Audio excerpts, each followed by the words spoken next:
just do that.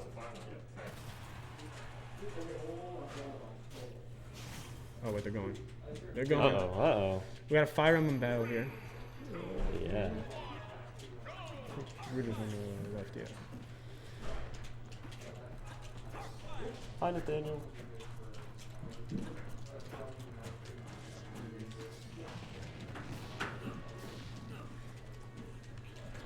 Okay, there we go. All right, the match starts. We missed the first part there, but Robin versus Chrom. This is one of the most interesting matchups, in my opinion.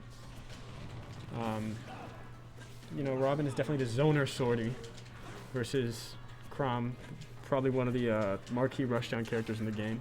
So. Oh. And the projectile game is nothing to see. I'm trying to see some item play, yeah. Yeah. Like, throw the books. Drop the sword. Okay, we'll see how the lead trap game goes here. It's on stage pretty easily, but the re-grab throws backwards. Interesting. Both of these two trying to keep center stage. Yeah. So it's a mixed effect. Oh, but the up B out of shield. Old Faithful. Okay. Spot dodge, but no punish. The 11 sword is out. Oh my gosh, the Nosferatu. That's why you never, it's hard to hold shield against Robin. Jump around back here. The L-Fire's in neutral. It can be effective. You need to follow up on it though. Oh man, and that F smash is so fast. I always get mad about how fast it is. For sure. Those sorties, huh? But the 11 sword up air. I mean, the 11 sword's basically just aerial smash attacks. It's a great movement out of both of these two. Yeah, absolutely. One thing Chrom has really, you know, Chrom's recovery, as exploitable as it is, it's basically always a hitbox. So we can hit those L-Fires and destroy them before they have a chance to really contribute to ledge trapping. For sure. Which makes Chrom hard to simply just wait to roll or anything like that. Yo, I think I'm playing you in Melee. Oh, really? Yeah. But It's gonna be a sad match. oh, dude, I've never said. Alright, back to solo commentary here. Some interesting item play, of course, going on here. I feel like that's how you can really tell the difference between an okay Robin and a good Robin, is how they use those books and that sword.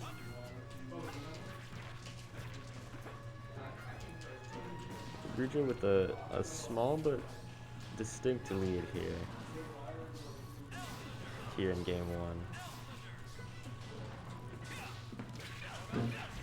And that ledge game is riveting. Oh, let's see if Rudra can make it back. He can. That's something Chrom always has to watch out for, is getting caught too far away from ledge horizontally to make it back.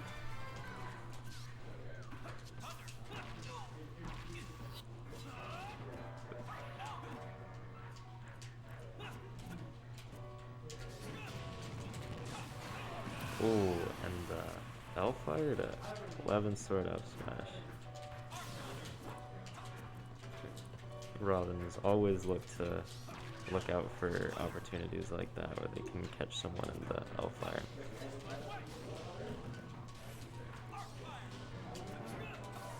And this Robin is no different. Aiden loving those L-Fires, those Nosferatus. His B button must break soon enough from all these B moves.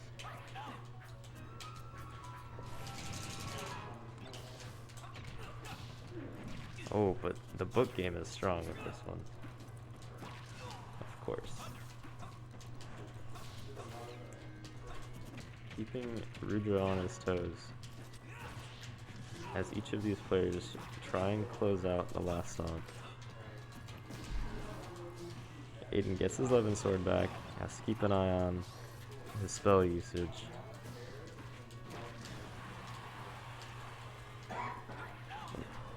And not... Oh!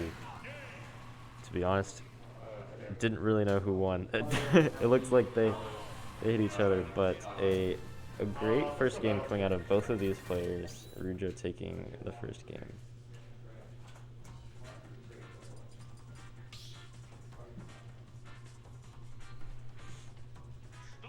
No music counter pick, unfortunately.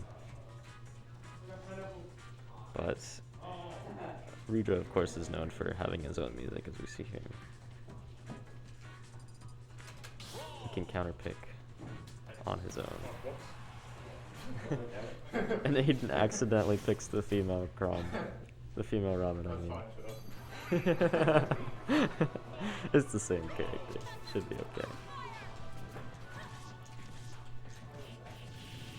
And a quick combo coming out of Aiden takes Rudra to 46% before Rudra can land his first move. But the game stays pretty even, nothing too commanding to start with. Oh, but the Nosferatu certainly takes a swing.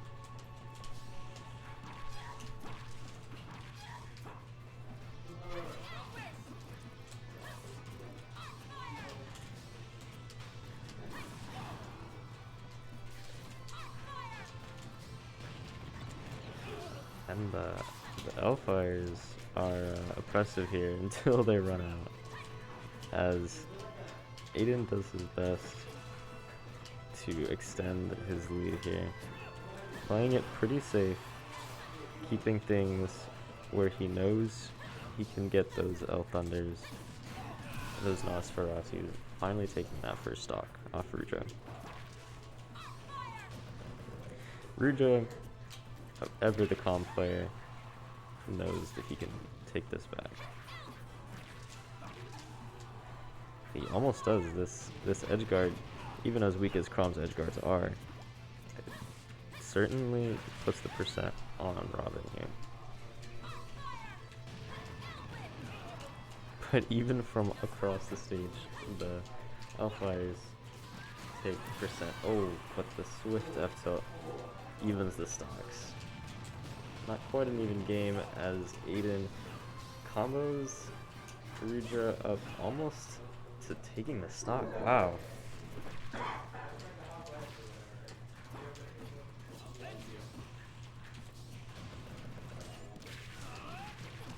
These two just clinical with the precision. Their spacing is impeccable as Aiden takes his second stock. Takes Rudra's second stock anyway.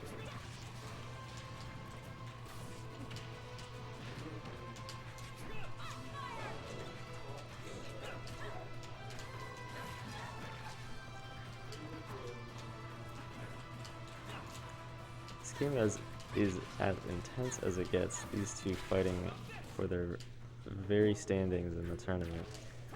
Winner's bracket though it may be.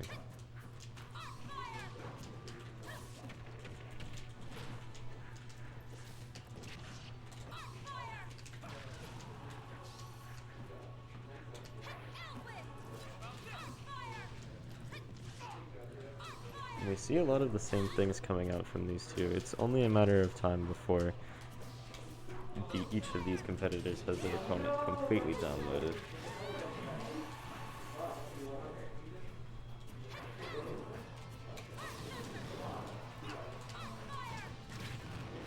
But never a dull moment.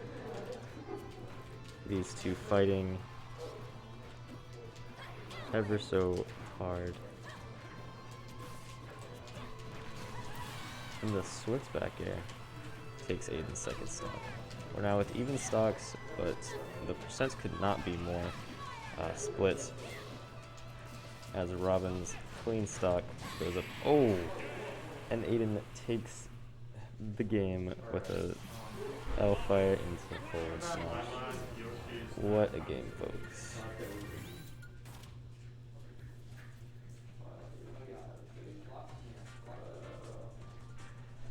Worth noting here, it is a best of 5, so this is not the sudden death game, but that places no less weight on this game.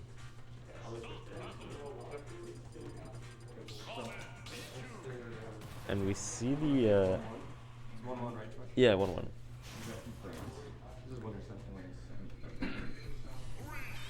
Yeah, winner semis, these guys. We see the character switch, Rudra taking Pichu for a spin. And it seems to serve him well so far, as he takes the early percent lead.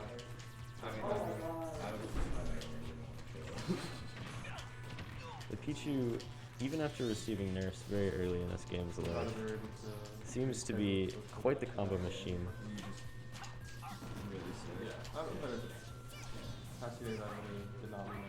It's interesting to see the Pichu instead of Pikachu though. That's pretty uncommon at top level. But Rudra makes it look like an easy choice, taking the first stock. I think melee was the new all-stars. Interesting. For battle? Yeah. I feel like I don't know where you got that from. Yeah, where did I get that? It came to me in a dream. This game is no less intense though. In fact, the Pichu just makes it that much more interesting as he racks up his own percent, and it's hard to imagine Rudra's first stock lasts much longer. Oh, and the shield break ensures that that's the case. The stock's back even at 2-2. Yeah. I think I would be a terrible student. With Rudra doing his best to combos a clean 75% in the first sector of the stock here. Oh, but Aiden does not let that phase him.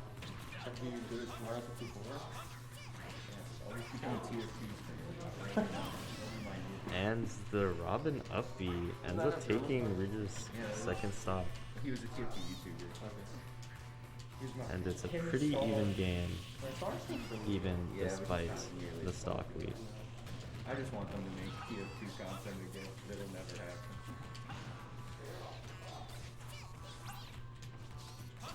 happen. Aiden does his best to widen his lead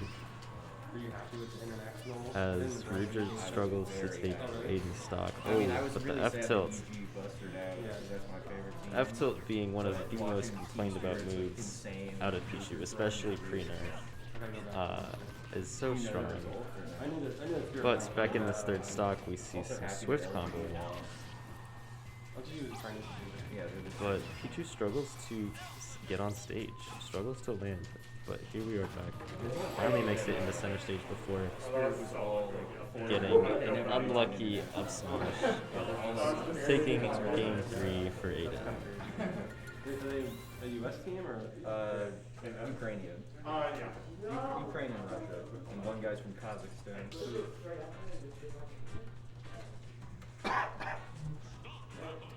It's at this point that Rudra starts to fear for his life, as the next game could spell We have the same birthday. his loss of the set here. He takes it back to Crom. Not done school and played Dota instead. That's where you could have been. No, missing the melee tournament. Missing the melee tournament. Spent an unreasonable amount of money opening TFT cases last night. It's a rough life. These two making a bit of an awkward early game here, as neither of them manages to combo the other too extensively. You probably have like fried blueberries. Rudra with the uppy mix-up. I'm sure there's some technical reason why it's not much. They don't taste good or something. And it's worth noting here that Aiden is actually out of recoveries. Oh, but can't seem to stall long enough to get it back. Getting his stock taken as a result. Replicatable. Yeah, especially the slime ranch. That's Rudra taking almost an entire stock lead here, as one starts to wonder where the fire from last game in Aiden really went. against a cat. Oh yeah, that's their little skin. That's a real. As Rudra struggles to edge guard Aiden, of course, with Crom, that's ever so difficult. Almost everybody you play against has, you know. And Aiden is almost out of upbeat once again. We'll see if he can take it back, even in spite of that. Oh, you mean the things that like come up in? Doesn't look like he. Oh, he just barely makes it back, even without his up E. I've never seen one do that. And the F smash from the side who takes it. I would absolutely be like. stankiest, Yeah, like smells. old men smoking cigarettes. And you Yeah, it just sounds like so much. It sounds like a great thing. Like, oh, you went to Japan? Oh, you went to something like the Tokyo Tower? Yeah, okay. I went to visit the Mahjong parlor in the back streets. Dude, I would do that or some pachinko. Absolutely. You I have no would do idea. some pachinko. The game returns to center stage as these And two when I was there, I was try and eke out a lead. Rudra finally taking Aiden's second stock. My top things to do are pachinko parlor, Mahjong parlor. Get a Jet out. Get a hint of And Rudra does his best to combo, taking an early 31%. If I was a Japanese salaryman, I would kill myself. But of course, Aiden never lets up the pressure, taking Rudra's second stock I could have taken with the pressure. almost clinical ease. I'm like trying to decipher the rules, and It's not possible, honestly. it's like dominoes, but harder. Oh, Like, Nosferatu mix-up, Have you ever played always on the Rummy table. or Jin? It's kind of like that. But there's more. As the game transfers over to the ledge. I wonder if we'll see an edge guard here. Hands, depending on like what's up. Neither letting the other two fully land onto the stage, and now the game returns to center stage. Or if you have like, you know, there's the number and there's How many also- tournaments has Aiden been to? Not sure. Might have to ask that. Oh, the melee? Ask him, excuse me. But the game is so intense as these two. Aiden finally takes that last stock, taking the set 3-1.